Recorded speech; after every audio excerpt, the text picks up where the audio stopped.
Hey folks, welcome to the 30 Days to Learn Adobe After Effects course. My name is Vincent Nguyen, and today in this lesson we're going to be talking about presets within After Effects.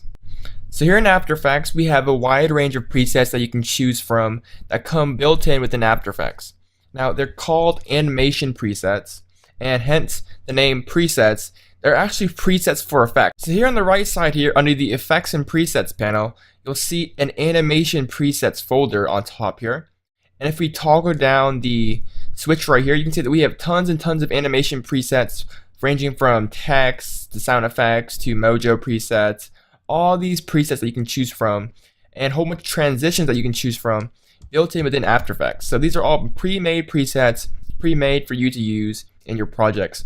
For an example here, if I search in Pixel Storm, you can see that it's under transition movements. And you can apply a preset the same way you apply an effect by simply either dragging it onto the layer in the composition panel or onto the layer itself. So I'm going to drag it into the presets text right here. And once you drag it in, you can see that we have a really cool, nice animation here.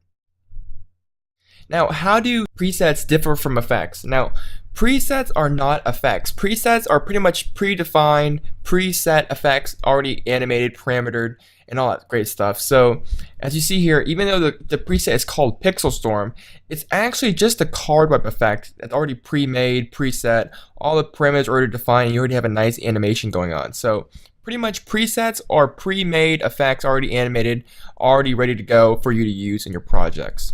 And don't forget that you have a lot more presets to choose from. Again, you can find them all in the animation presets folder here. So you know, feel free to browse through all these presets, transitions, 3D text, and just play around with all the presets. And then in the next tutorial, we're going to be taking a look at how to animate these presets, how to animate these parameters, and just take a look at keyframes and how they work within After Effects. So we're going to be taking a look at basics of animation and types of keyframes. So that's pretty much it, guys. Thank you guys so much for watching, and I'll see you guys in the next lesson. Bye, guys.